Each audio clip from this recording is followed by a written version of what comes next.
स्वागत है आपका हमारे YouTube channel the Hindu editorial in Hindi. तो फ्रेंड्स, आज देख रहे हैं जैसा कि डे 2 सिविल सर्विसेज प्री 2021।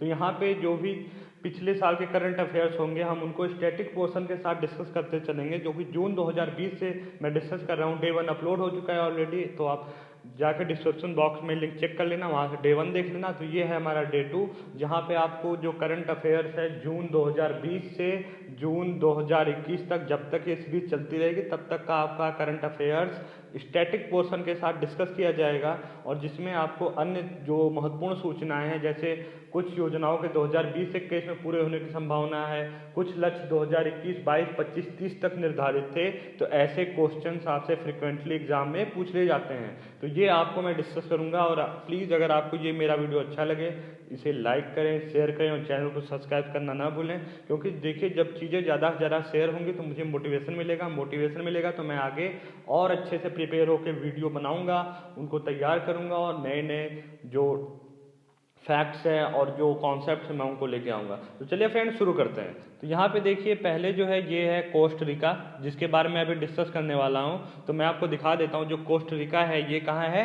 ये जो उत्तरी अमेरिका और दक्षिण अमेरिका के बीच में जो पोर्शन इसे जोड़ता है इन दोनों को, वहीं पे हमारा कोस्टरिका स्थित है। ऊपर हमारा नॉर्थ अटलांटिक सी है, नीचे साउथ अटलांटिक सी है, और इसकी लोकेशन आप जाके गूगल मैप खोल के वहाँ पे सर्च कर लीजिए कोस्टरिका, और जब कोई भी कहीं का भी मैप देखें तो उसके अगल बगल का एरिया जो उससे रिलेटेड समुद्र हैं, प्लस और जो जल डमरू मार्ग हैं, और प्लस और जो संधियां हैं, सब कुछ आप देख लें, जिससे एक चीज़ देखने से, पर्टिकुलर चीज़ देखने से आपके कई टॉपिक एक साथ तैयार हो जाते हैं। और आपने देखा ही होगा कि चाहे कोई भी एग्जाम हो उसमें जो मैप है वो बहुत ज़्यादा रोल निभाता है, क्योंकि मैप से मिलान करने को प्लस इसके बाद और सही ऑप्शन चूज करने को बहुत सारे क्वेश्चंस आ जाते हैं। तो यहाँ पे आप देख लीजिए ये है हमारा वेनेजुएला, ये मैक्सिको है, और ये बीच में जो है ये कोस्टरिका है।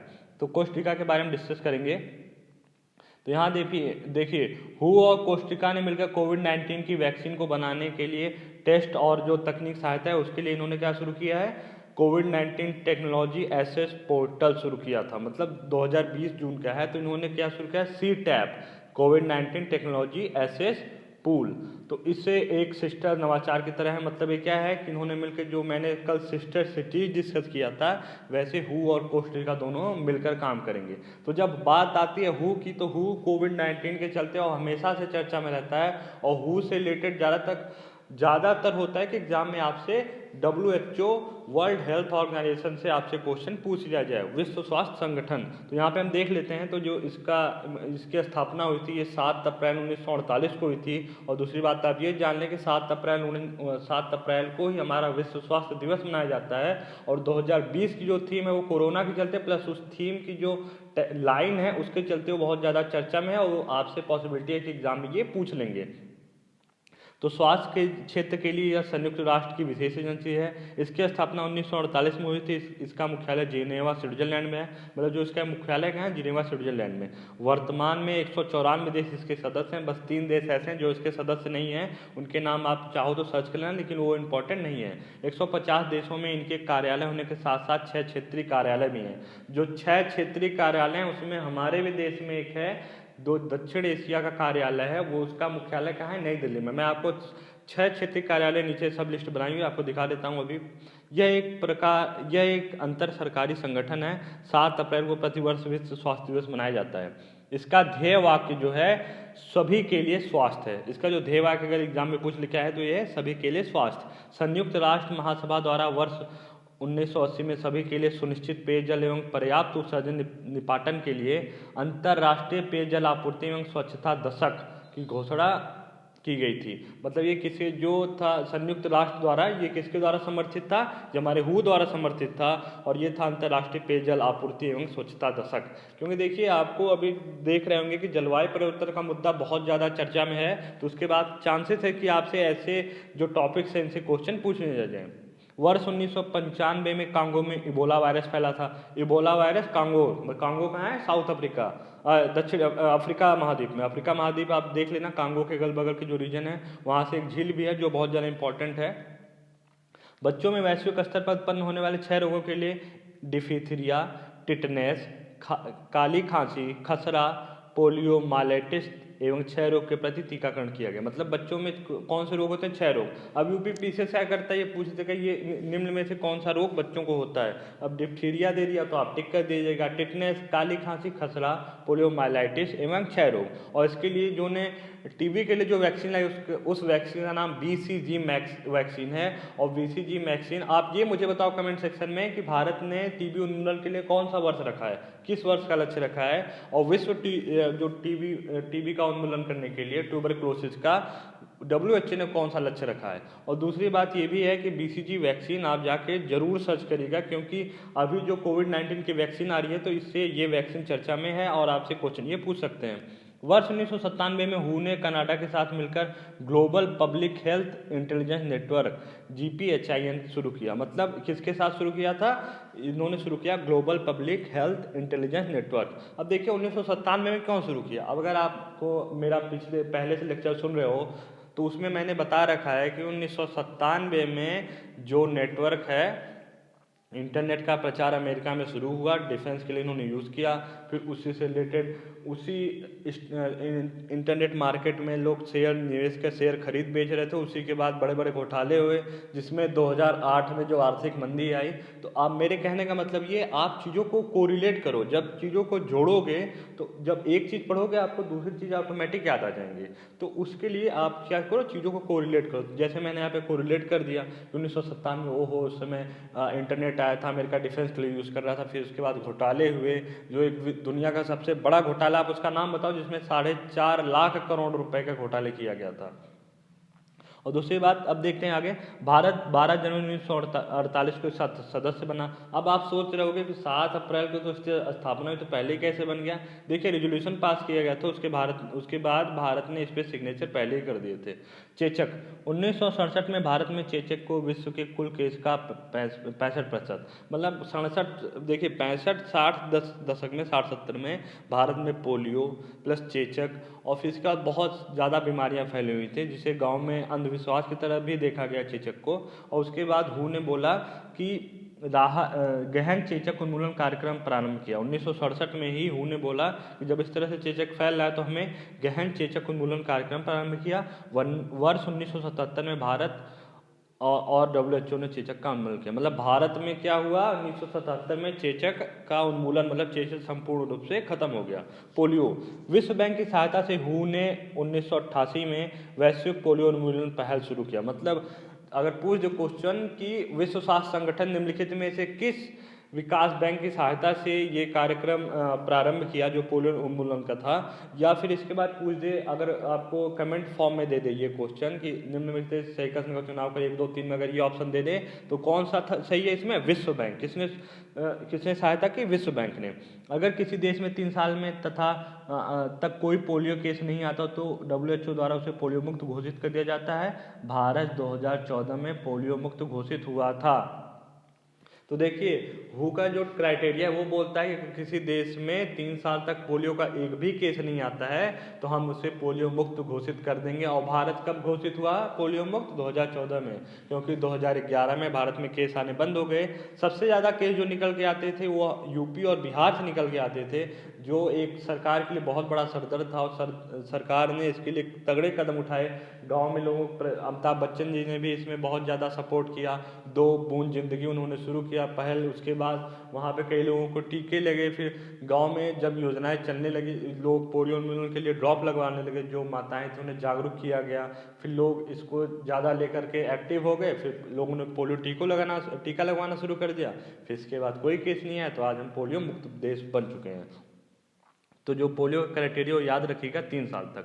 भारत में प्रत्येक वर्ष 24 अक्टूबर को पोलियो दिवस मनाया जाता है। इसके जो हमारे WHO के जो प्रमुख हैं वो टेड्रोस एडानॉम है। और तथा जो देखिए ये सबसे इम्पोर्टेंट है, जो उप महानिदेशक हैं वो सौम्या स्वामीनाथन, वो कहाँ के? अपने इंडिया के हैं, तो इसलिए इम्पोर्टेंट है। सौम्या स्वामीनाथन उप महानिदेशक हैं। अब देखिए भारत प्रत्येक वर्ष 24 अक्टूबर क्यों मनाता है? इसका रीजन यही है कि 2012 में जब भारत में कोई केस नहीं आया तो उन्होंने अपने से ही अपने को पोलियो मुक्त घोषित कर लिया। लेकिन हू तो बोल चुका था हो चुके हैं, तो 3 साल 2 साल और को देख लेते हैं, नहीं आता तो फिर तुम्हें हम दे लेते हैं, लिख के दे देंगे कि तुम भैया पोलियो मुक्त हो। तो क्या भारत में कब पोलियो दिवस मनाया जाता है? 24 अक्टूबर। और आप इस बार सर्च कर लेना गूगल पे जाके, 24 अक्टूबर 2020 में इसकी थीम क्या रखी गई, इस बार सर्च कर लेना। अब देख लेते हैं जो उनके क्षेत्रीय कार्यालय हैं। तो जो क्षेत्रीय कार्यालय है वो अफ्रीका में है, जहाँ पे इसका जो मुख्यालय है वो कांगो गणराज्य के ब्राज़विल में है। यूरोप में जो कोपनहेगन डेनमार्क में है। दक्षिण पूर्व एशिया में अपने देश, अपने प्यारे भारत की राजधानी नई दिल्ली में है, जहाँ पे अभी किसानों को लेकर बहुत ज़्यादा बवाल चल रहा है। मैं उनको रिलेट करके जो आर्टिकल आ रहे हैं द हिंदू को, उनका हिंदी रूपांतरण भी डिस्कस कर रहा हूँ इस समय आपसे। और पूर्वी भूमध्य सागर में है जो उनका कार्यालय, उसका मुख्यालय जो है वो मिस्र की राजधानी काहिरा में है। पश्चिमी प्रशांत में जो है मनीला फिलीपींस में। आप सब इनकी लोकेशन जाके मैप पे जरूर देखना, क्योंकि इनसे रिलेटेड जरूर क्वेश्चन पूछे जाते हैं। और अमेरिका में जो है वो तो पता ही आपको, वाशिंगटन DC USA में। अब विश्व स्वास्थ्य दिवस 2020, जैसा कि मैं बता रहा था, मैं डिस्कस कर देता हूँ। ये 7 अप्रैल 2020 को जो मनाया गया है अभी, और इसकी जो थीम रखी गई है 2020 वाले की, वो क्या है? Support nurse and midwives. और जब तक आपका एग्ज़ाम होगा UPSC pre plus UP PCS pre 2021, तब तक एक और हम विश्व स्वास्थ्य दिवस मना चुके होंगे। तो आपको 2021 और 2020 दोनों की थीम को ध्यान में रखना है। 2020 की थीम क्या थी? Support nurse and midwives. और जो ये मनाना शुरू किया गया, ये 1950 से मनाना शुरू किया गया। देखिए अब दूसरी न्यूज़ जो आ रही निकल के, जो जून का है, जून से 2020 से है, वो है प्रधानमंत्री कार्यालय द्वारा PM केयर्स फंड की डिटेल्स देने से मना कर दिया गया। वो आपने पता ही होगा कि प्रधानमंत्री जी ने PM केयर्स फंड बनाया था कि कोरोना जो पीड़ित हैं उनकी सहायता के लिए और अन्य सहायताओं के लिए इन्हें केयर्स फंड में आपको डोनेट करना है। तो उसी के बाद क्या हुआ, बवाल हो गया। एक ने जनहित याचिका दायर की, CPIL दायर कर दिया उसने सुप्रीम कोर्ट में, और बोला कि हमें RTI के अंदर इसकी जानकारी जब मांगी मैंने PMO ऑफिस से, तो उन्होंने देने से मना कर दिया। बोला कि ये इसके अंतर्गत नहीं आता है, ऐसे प्रावधानों के जिसके अंतर्गत हम इसकी जानकारी नहीं देंगे। तो इसके बाद जब ये केस पहुंचा सुप्रीम कोर्ट, तो सुप्रीम कोर्ट ने जो फैसला दिया, उसी के बाद से जब देखिए चर्चा में है, जो चीज़ें चर्चा में होती है उसी से रिलेटेड, उससे जो कनेक्टेड जो टॉपिक है उनसे क्वेश्चन पूछ लिया जाएगा। तो अब यहाँ पे देखिए, जैसे बात करते हैं PM केयर्स फंड की, तो ये इसका जो फुल फॉर्म है वो भी पूछ सकते हैं आपसे, प्रधानमंत्री नागरिक सहायता एवं आपदा स्थिति राहत कोष, इसका जो फुल फॉर्म है। और ये प्रधानमंत्री इस ट्रस्ट के अध्यक्ष हैं, तथा अन्य सदस्य में इसके हमारे गृह मंत्री, फिर इसके बाद वित्त मंत्री, रक्षा मंत्री, ये तीनों आते हैं। इसके अध्यक्ष कौन है? प्रधानमंत्री जी। कंपनियों द्वारा दिया गया दान कंपनी अधिनियम 2013 के अधीन कॉर्पोरेट सामाजिक उत्तरदायित्व के अंतर्गत आता है। देखिए बात ये है यहाँ पे कि जो कंपनी थी अगर इसमें डोनेट करती हैं अच्छी खासी अमाउंट, तो उन्हें कॉर्पोरेट सोशल रिस्पॉन्सिबिलिटीज़ के अंतर्गत देखा जाएगा, जो कि कंपनी अधिनियम 2013 के अंतर्गत अनिवार्य है। और इसके अंतर्गत मैं आपको बता दूं कि ये क्या करते हैं, जो कंपनी है वो अपना कुछ पैसा, क्या होता है, जब ये बोला सरकार ने, जब अधिनियम बनाया गया, इसमें ये प्रावधान लाया गया कि जब आप जनता से पैसा कमा रहे हो, जनता से ही आप कमा रहे हो, तो आप उनके भलाई के लिए भी कुछ कार्य तो करो। इसलिए उन्होंने CSR बना दिया, मतलब कॉर्पोरेट सोशल रिस्पॉन्सिबिलिटीज़, मतलब आपके अभी कुछ उत्तरदायित्व है इसको लेकर के कि आप यहाँ पे इनके विकास के लिए कोई पैसा इन्वेस्ट करो। तो इसलिए आप देखते होंगे, और ये टैक्स फ्री होता है, इस पर टैक्स नहीं लगता है। तो इसीलिए ये बनाया गया कि अगर आप जो जितनी राशि आप डोनेट करते हो उस पर कोई टैक्स वैक्स नहीं, इसलिए इन्होंने डोनेट करना शुरू कर दिया। तो अब इससे रिलेटेड जो था फंड था, उसका नाम था नेशनल डिजास्टर रिलीफ फंड, राष्ट्रीय आपदा प्रतिक्रिया कोष।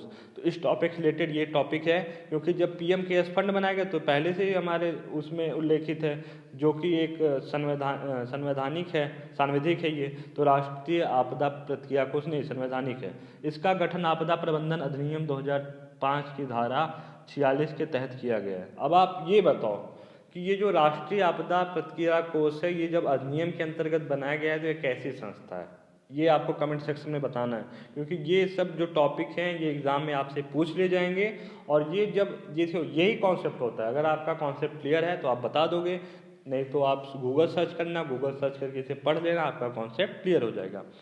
आपदा के कारण देखिए, आपदा प्रबंधन अधिनियम जो था 2005, उसकी धारा 46 के अंतर्गत इसे गठित किया गया है। आपदा के कारण या स्थिति से राहत और पुनर्वास आपातकालीन प्रक्रिया के लिए केंद्र सरकार द्वारा इकट्ठे किया जाता है। देखिए, ये फंड राष्ट्रीय आपदा प्रतिक्रिया कोष है। इसमें क्या है, आपदा जो चल रही है, मान लो इस समय कोरोना चल रहा है, तो उसमें जो लोगों का पुनर्वास करना है, जितने लोग घर छोड़, जब उस समय क्या बनाए, ये तो सोचे नहीं होंगे कि ये आ जाएगा एक बैग कोरोना। वो सोचे थे कि अगर भूकंप आता है या सुनामी आती है, उसके बाद ही तो बनाया गया। जब सुनामी आई उसके बाद ही राष्ट्रीय आपदा प्रबंधन अधिनियम बनाया गया। आप ये बताओ कमेंट सेक्शन में कि जो महामारी अधिनियम है ये किस वर्ष का है, किस वर्ष का अधिनियम प्रयोग करके सरकार ने जो भी बैन लगाए थे, वो महामारी अधिनियम किस वर्ष का है और कब का है, ये आप बता दो। और मैं आपको हिंट दे देता हूँ, ये हमारा है ब्रिटिश रूल का अधिनियम है, जब ब्रिटिश शासन था हमारे में। और आप ये बताओ कि उस समय भारत का जो वायसराय था वो कौन था। अब अगर आप थोड़ा सा भी कॉमन सेंस लगाओगे तो आपको पता चल जाएगा कि किस एरा का है।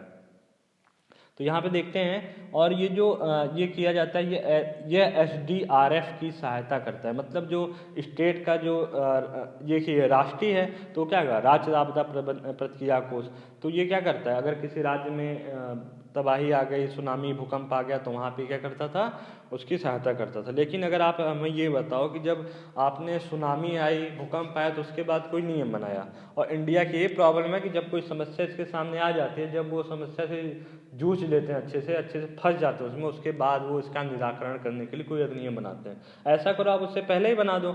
और जब देखिए, जब वहाँ पे सुनामी आई तो उसके बाद उन्होंने ये अधिनियम बना दिया। अब हमारा कोरोना आ गया, तो अब कोरोना के बाद ये कुछ बनाएंगे। तो आप जल्दी बनाओ ना, ये सब चीज़ें आपको सोच के चलनी चाहिए, क्योंकि आप जो हो, आपका दिमाग जो है वो इतनी जनता ने आपको चुन को भेजा है वहाँ पे उतने ऊपर, कि मतलब आप इनका नेतृत्व करते हो। नेतृत्व इस तरीके से करो कि वो जो जनता है, जब लोग कल्याणकारी राज्य है तो सबको क्या मिले, उसका फायदा मिले। और जो इसकी NDRF जो हैं, जो नेशनल डिजास्टर रिलीफ फंड है, इसके जो खाते हैं उनको ऑडिट कौन करता है, भारत का नियंत्रक एवं महालेखा परीक्षक। और भारत का नियंत्रक और महालेखा परीक्षक, आप ये बताओ कि निम्नलिखित में से किस अनुच्छेद के अंतर्गत आता है। जो controller and auditor general of India हैं, इनको इंग्लिश में बोला जाता है controller and auditor general of India, मतलब भारत का नियंत्रक एवं महालेखा परीक्षक किस संविधान के अनुच्छेद में इसका वर्णन किस अनुच्छेद में किया गया है। तो मैं आपको बता देता हूँ, ये भारतीय संविधान का जो अनुच्छेद है 148 से 151, इसके संबंध में इसका वर्णन किया गया है। और जो ये होता है, ये लोक वित्त का संरक्षक होता है। ये तो आप ये सब आप जाके पढ़ लेना, मैं आपको बता देता हूँ। ये लोक वित्त का संरक्षक होता है, और लेखा परीक्षण में लेखा विभाग का मुखिया होता है, मतलब जो लेखा जोखा है उसके विभाग का मुखिया होता है। इसका नियंत्रण केंद्र व राज्य दोनों स्तर पे होता है। ये जरूरी, ये पूछ दे आपसे फॉर्म में, क्योंकि इससे क्वेश्चन हमेशा पूछा जा रहा है। तो ये आप बता देना कि केंद्र एवं राज्य दोनों स्तर पे क्या होता है, नियंत्रक होता है। और ये जो इसका जो कार्य है कि भारत की जो संचित निधि है और जो आकस्मिक निधि है, उसमें से जो व्यय होता है, जो खर्च किया जाता है संचित निधि से और आकस्मिक निधि से, तो उससे जो खर्च होता है, उसके खर्च का क्या कहता है, ब्यौरा देखता है। और इसका जो उद्देश्य है कि जो सरकारी धन निर्गत हुआ है उसके लिए जो खर्च किया गया है अथवा नहीं, मतलब लेखा जोखा लेता है। लेखा जोखा क्या, तुमको हम 100 रुपये दिए, अब तुम 100 रुपये लाके उस जगह पे खर्चा किए हो कि नहीं किए हो, ये देखता है। और देखिए, अगर सरकारी धन खर्च करने के बाद जो अत्यधिक उसका ये दुरुपयोग करता है, अगर कोई सरकारी कर्मचारी या कोई भी ऐसा सरकारी नुमाइंदा जो है, अगर इसका क्या करता है, दुरुपयोग करता है, तो क्या करेगा, कैग अपनी एक रिपोर्ट तैयार करेगा, उसकी जांच करेगा, रिपोर्ट तैयार करके राष्ट्रपति या राज्यपाल को सौंप देगा। और ये देखिए, जो हमारे पहले जो नियंत्रक एवं महालेखा परीक्षक थे, वो V नरिहर राव थे, जो कि 1948 से 1954 तक बनाए गए।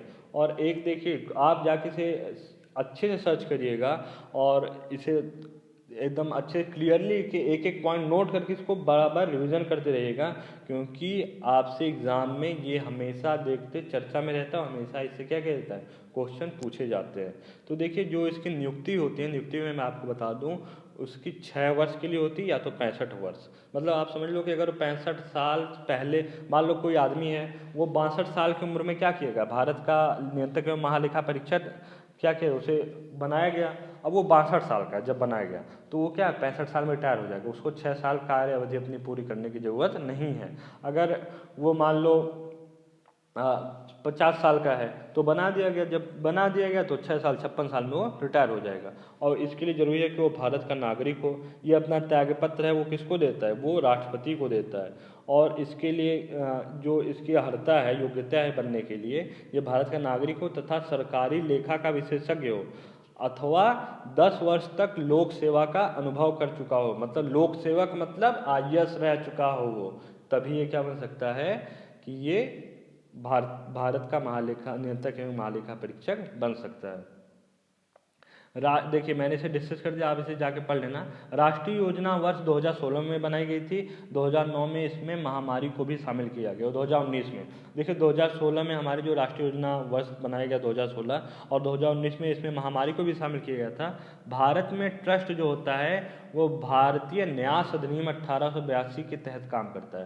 तो भारत में जो जैसे आप देखते हो ट्रस्ट बना लिया गया, इसकी सहायता के लिए, धार्मिक कार्यों के लिए और अन्य कार्यों के लिए आप देखते होंगे किसी समाज में कोई दबा कुचला वर्ग है उसके विकास के लिए ट्रस्ट बनाया जाता है। तो जो ट्रस्ट बनाया जाता है ये किसके अधिनियम, भारतीय न्यास अधिनियम 1882 के तहत बनाया जाता है। अब जब आपके यहाँ सामने भारतीय न्यास अधिनियम 1882 दिख रहा है, अब आप ये बताओ कि भारत में जब 1882 चल रहा था उस समय ब्रिटिश का राज था, और ब्रिटिश का राज था तो 1857 क्रांति हो चुकी थी, तो भारत का उसमें वायसराय कौन था।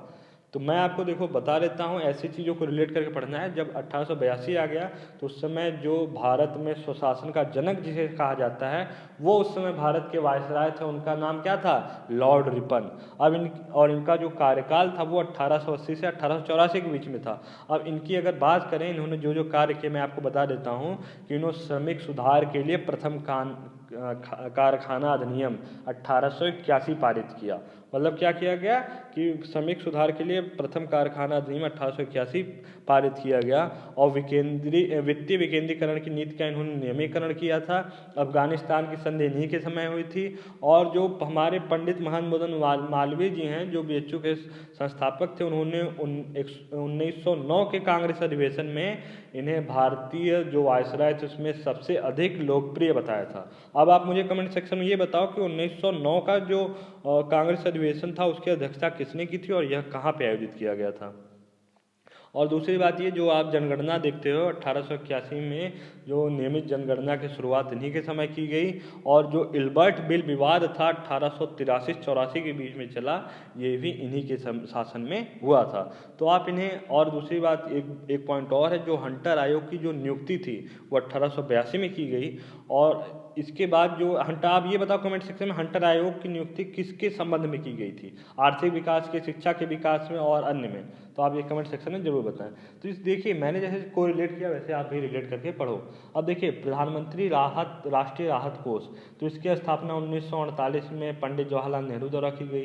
प्रधानमंत्री इसके अध्यक्ष होते हैं। अन्य कर्मचारी अवैतनिक होते हैं, मतलब जो इसमें काम करते हैं उन्हें वेतन इसका नहीं दिया जाता, चाहे अधिकारी हो चाहे जो भी हो। 1985 से प्रधानमंत्री निश्चित करेगा कि कितना पैसा किस आपदा पर खर्च किया जाए। मैंने 1985 में इसमें संशोधन किया गया कि आप ये प्रधानमंत्री निश्चित करेगा किस आपदा पे कितना पैसा खर्च करना है। अब देखिए जब आरटीआई फाइल की गई उसमें राइट टू इन्फॉर्मेशन, जब उसमें डाला गया कि पीएम केयर फंड में हमें चाहिए जानकारी, तो उसके बाद क्या आ गया, चर्चा में आ गया राइट टू इन्फॉर्मेशन। और ये किस वर्ष पारित किया गया, 2005 में। यह भारत सरकार का एक अधिनियम है जिसे नागरिक को सूचना देने का अधिकार उपलब्ध कराने के लिए लागू किया गया। इसके अंतर्गत 30 दिन के अंदर नागरिक को सूचना उपलब्ध कराई जाती है। यदि मांगी गई सूचना जीवन और व्यक्तिगत स्वतंत्रता से संबंधित है तो ऐसी सूचना को 48 घंटे के भीतर उपलब्ध कराने का प्रावधान है। अब देखिए, अब आप रिलेट करो कि जो किसानों का चल रहा है वहाँ पे अभिव्यक्ति की स्वतंत्रता, आर्टिकल 19 फंडामेंटल राइट्स जो बहुत चर्चा में है। और अगर इसके अंतर्गत आरटीआई फाइल की जाती है तो जो संबंधित विभाग है, संबंधित कार्यालय, उसे 48 घंटे के भीतर उस नागरिक को सूचना देनी पड़ेगी। और दूसरे संबंध में 30 दिन के अंदर है। ये देखिए ऐसे पॉइंट आपके एग्जाम में पूछ ले जाएंगे कमेंट सेक्शन में। कि आप ये बताओ कि ये अगर स्वतंत्रता संबंधित है तो उसे कितने दिन दिया जाता है, 48 दिन, 6 महीने, 12 महीने, 30 दिन, 15 दिन, तो ऐसे पूछ लेगा। और दूसरी बात जो है इसमें राष्ट्रपति, उपराष्ट्रपति, प्रधानमंत्री, संसद, राज्य विधानमंडल, सर्वोच्च न्यायालय, उच्च न्यायालय, नियंत्रक एवं महालेखा परीक्षक, निर्वाचन आयोग इसके अंतर्गत आते हैं। मतलब जितने लोग हैं सब लोग इसके अंतर्गत आते हैं। और दूसरी बात मैं ये बता दूं, जो जम्मू कश्मीर है 2000 जब से वहाँ पे 370 हटा है तब से अब वो भी आ गया है इसके अंडर में। और सबसे बड़ी दिक्कत वहाँ पे यही थी कि आरटीआई के अंदर वहाँ पे कोई नागरिक जो जम्मू कश्मीर का जो निवासी था वो कोई जानकारी किसी से मांग नहीं सकता था। लेकिन जब से 370 और 35 से हटाया गया अब से वहाँ पे भी ये लागू हो गया। अब आपको सर्च क्या करना है, जो सर्च करना है वो केंद्रीय सूचना आयोग।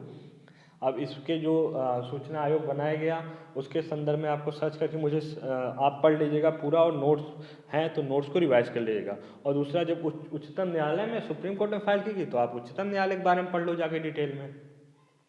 अब चलिए नेक्स्ट देखते हैं। अब एक योजना आई थी responsible AI for youth, artificial intelligence मतलब कृत्रिम बुद्धिमत्ता। केंद्रीय इलेक्ट्रॉनिक एवं और सूचना प्रौद्योगिकी, संचार और कानून एवं न्याय मंत्री रविशंकर प्रसाद द्वारा युवाओं के लिए इस राष्ट्रीय कार्यक्रम को शुरू किया गया। इसका उद्देश्य युवाओं को कृत्रिम बुद्धिमत्ता का ज्ञान, राष्ट्र के युवाओं को कौशल अंतर पूरा करना, साथ ही सार्थक सामाजिक प्रभाव बनाने में सक्षम होगा। मतलब इनका बोलने का मतलब यही था कि जो कौशल है, जो स्किल डेवलपमेंट है, उसके लिए क्या किया जाए, लोगों को आर्टिफिशियल इंटेलिजेंस में जो बच्चे हैं कक्षा 8 से कक्षा 12 तक के जो केवी में पढ़ते हैं तो उनका क्या किया जाए, आर्टिफिशियल इंटेलिजेंस की फील्ड में विकास किया जाए। क्योंकि अब दुनिया में क्या आ रहा है, आर्टिफिशियल इंटेलिजेंस। राष्ट्रीय गवर्नेंस डिवीजन, इलेक्ट्रॉनिक्स और आईटी मंत्रालय, मानव संसाधन विकास के स्कूली शिक्षा और साक्षरता विभाग और इंटेल इंडिया के सहयोग से तैयार किया गया कक्षा 8 से 12 के लिए। अब देखते हैं रोजगार सेतु योजना।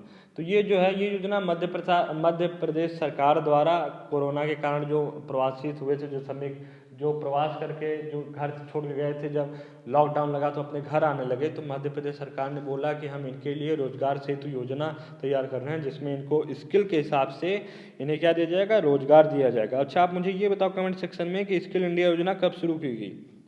ठीक है, आप स्किल इंडिया बताना मुझे, क्योंकि ये एग्जाम में ऐसे ही पूछ लिया जाता है। तो फिर आप ये बताओ स्किल इंडिया कब शुरू की गई और फिर इसका मेक इन इंडिया कब लॉन्च किया गया इंडिया में। तो देखिए, जब ये रोजगार सेतु योजना, तो इसके लिए क्या होता है, डेटा तैयार करना होता है। और जब डेटा तैयार करना होता है तो डेटा के लिए कौन सा आता है, केंद्रीय सांख्यिकी कार्यालय, सेंट्रल स्टैटिस्टिकल ऑफिस। और जब ये आता है तो इसने जीडीपी के संबंध में भी बताई है कि हमारी ग्रोथ रेट 2020-21 के फाइनेंशियल ईयर में क्या रहने वाली है, तो वो भी मैं आपको डिस्कस कर देता हूँ। देखिए, ऐसे ही क्वेश्चन आते हैं। और जो राष्ट्रीय सांख्यिकी कार्यालय है वो क्या जनगणना के हिसाब से वो बताता है, 2011 की जनगणना है तो उसके हिसाब से ये डेटा प्रस्तुत करता है कि हाँ ये इतने प्रवासी श्रमिक हैं। क्या 10 साल में लोग बढ़ नहीं जाएंगे। तो यही सब बात है 2011 की जनगणना के हिसाब से डेटा। दूसरी बात ये कि राष्ट्रीय प्रतिदर्श सर्वेक्षण जो कार्यालय NSSO प्लस केंद्रीय सांख्यिकी कार्यालय है, उसे 2019 में मिला करके NSO, नेशनल स्टैटिक ऑफिस, राष्ट्रीय सांख्यिकी कार्यालय बना दिया गया। तो ये था, यह सांख्यिकी आंकड़ों पर देश की सर्वोच्च संस्था है।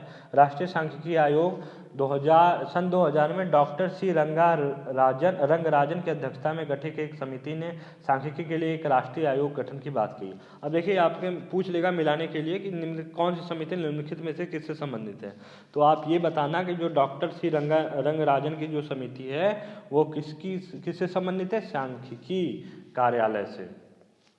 2005 में इसी रिपोर्ट के आधार पर राष्ट्रीय सांख्यिकी आयोग का गठन किया गया।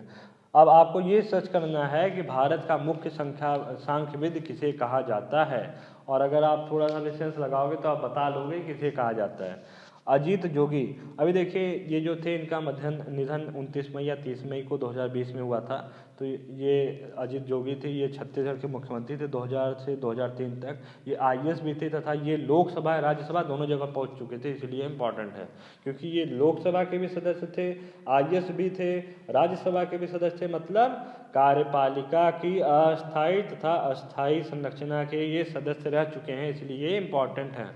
राष्ट्रीय सांख्यिकी कार्यालय द्वारा जारी आंकड़ों के अनुसार 2011-12 की कीमतों के आधार पर वास्तविक GDP 2020-21 में 7.7% तथा मौजूदा कीमतों मतलब जो नॉमिनल जीडीपी होती है वो 4.2% अनुमान है। मतलब राष्ट्रीय सांख्यिकी जो एनएसओ है उसके द्वारा बोला गया कि 2020-21 में हमारी जीडीपी की विकास दर कितनी रहने वाली है, 7.7%। क्या है, वास्तविक है, जो कि जिसका बेस ईयर 2011-12 है।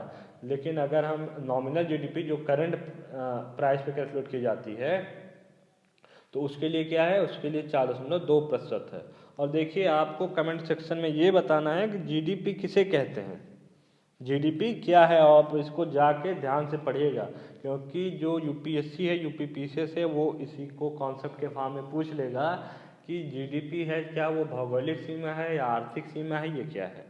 अब चलिए देखते हैं नेक्स्ट जो हमारा पॉइंट है, 2 मेगावाट का सौर संयंत्र आईएनएस कालिंग पर। मतलब सरकार ने अभी आंध्र प्रदेश के विशाखापट्टनम में जो वहाँ का कमांड बेस है INS Indian naval ship command Kalinga Visakhapatnam में 2 मेगावाट के सौर ऊर्जा संयंत्र का उद्घाटन किया है, जो कि जो नेवल बेस था 21 नवंबर 1985 को स्थापित किया गया।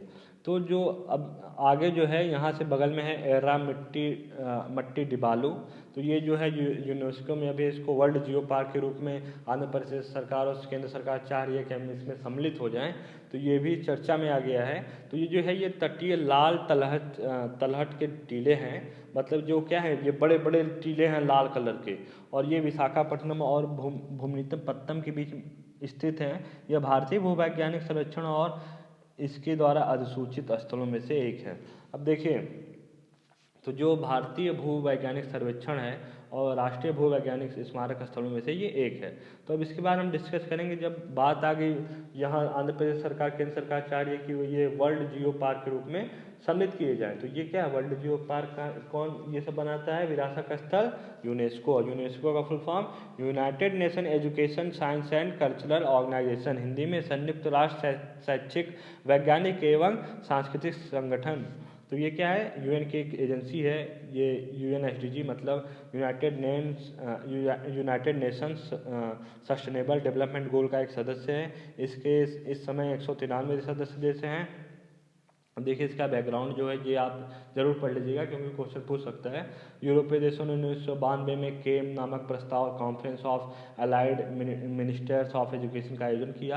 केम के प्रस्ताव के आधार पर एक शैक्षिक और सांस्कृतिक संगठन की स्थापना के लिए 1945 में लंदन में यूएन सम्मेलन बुलाया गया और 16 नवंबर 1945 को यूनेस्को की स्थापना की गई।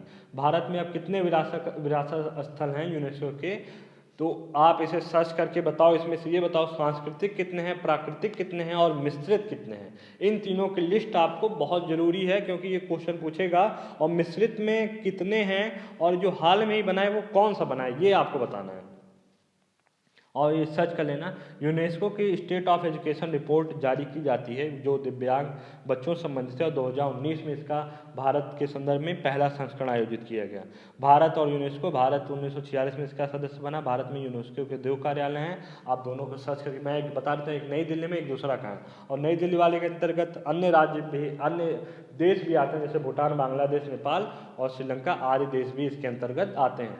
यूनेस्को मदनजीत सिंह पुरस्कार, इसकी शुरुआत जो 1995 महात्मा गांधी जी की 125वीं वर्षगांठ पे और यूनाइटेड नेशन की कौन सी गांठ थी जब 1995 था, और यह 2 वर्ष में 96 से 2 वर्ष में एक बार दिया जाता है। इसके लिए आपको पुरस्कार स्वरूप 1 लाख USD मतलब यूनाइटेड स्टेट डॉलर दिया जाता है। विज्ञान के प्रचार प्रसार के लिए यूनेस्को कलिंग पुरस्कार 1951 से दिया जाता है। देखिए कलिंग जो है ये एक NGO टाइप है और इसके जो आप ये बताओ एक पटनायक हैं, उनका पूरा नाम क्या है, बैजूनाथ पटनायक, जो इसके फाउंडर हैं। राष्ट्रीय सौर ऊर्जा मिशन, अब देखिए जब यहाँ पे इन्होंने जो कितने मेगावाट का, 2 मेगावाट का जब INS कालिंग पे जो सौर ऊर्जा प्लांट स्थापित किया तो उसके बाद चर्चा में कौन आ गया है, हमारे चर्चा में आ गया है राष्ट्रीय सौर ऊर्जा मिशन।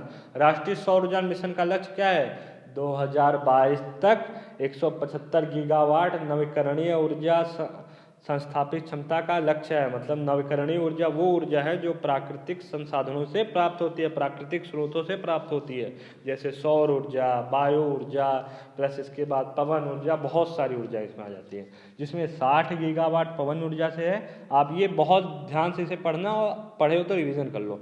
60 गीगावाट पवन ऊर्जा से, 100 गीगावाट सौर ऊर्जा से, सबसे ज़्यादा सौर ऊर्जा से, 10 गीगावाट बायोमास ऊर्जा से, 5 गीगावाट लघुपन बिजली से। और आप ये बताओ कि जो पवन ऊर्जा है वो सबसे ज़्यादा कहाँ प्रोड्यूस की जाती है? तो मैं बता दूं, ये साउथ इंडिया का कोई राज्य है, आप उस राज्य का नाम कमेंट सेक्शन में जरूर बताओ। यह नवीन और नवीकरणीय ऊर्जा मंत्रालय के द्वारा संचालित है। अब देख लेते हैं जवाहरलाल नेहरू राष्ट्रीय सौर मिशन। तो ये भी मिशन संबंधित है, इसका भी लक्ष्य 2022 तक ही था, लेकिन इसका लक्ष्य थोड़ा छोटा था। और जो हमारी मोदी जी की गवर्नमेंट है, इसका लक्ष्य बहुत बड़ा है, बहुत ज़्यादा ही बड़ा है। देखा जाए तो इसका सौर ऊर्जा का इन्होंने 20,000 मेगावाट रखा था, इन्होंने उसको बढ़ाकर 5 गुना, मतलब 1 लाख, कितना रख दिया? 5 गुना, मतलब 1 लाख मेगावाट।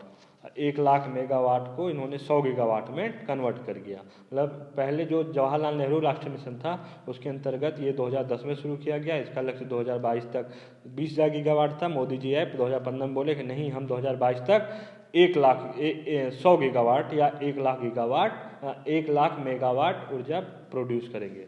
अब जो देखिए, इससे रिलेटेड आपको सर्च करने हैं राष्ट्रीय बायोगैस और खाद्य प्रबंधन कार्यक्रम, और सूर्य मित्र कार्यक्रम, सौर क्षण कार्यक्रम, सौर ऋण कार्यक्रम।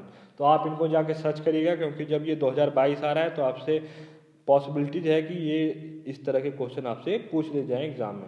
तो चलिए फ्रेंड्स, ये था टोटल आज का डिस्कशन हमारा। और आपको डे 2 कैसा लगा, और अगर अच्छा लगे तो प्लीज़ इसे लाइक करें और कमेंट सेक्शन में जरूर बताइए। क्योंकि देखिए यार, वीडियो लाइक करते हो, शेयर करते हो, प्लस इसके बाद जब आप कमेंट करते हो तब मुझे मोटिवेशन बहुत अच्छा मिलता है कि आप क्या किए, आपने मेरे वीडियो को लाइक किया, प्लस कमेंट करके बताया कि मुझे आपको मेरा ये वीडियो कैसा लग रहा है। तो आप प्लीज़ इसे ज़्यादा से ज़्यादा शेयर करो, क्योंकि एक शेयर करने से आपका कुछ नहीं जाएगा, मुझे मोटिवेशन मिल जाएगा, और मैं नेक्स्ट वीडियो में और अच्छे से प्रिपेयर होकर आ पाऊँगा। तो चलिए मिलते हैं नेक्स्ट वीडियो में, तब तक के लिए धन्यवाद।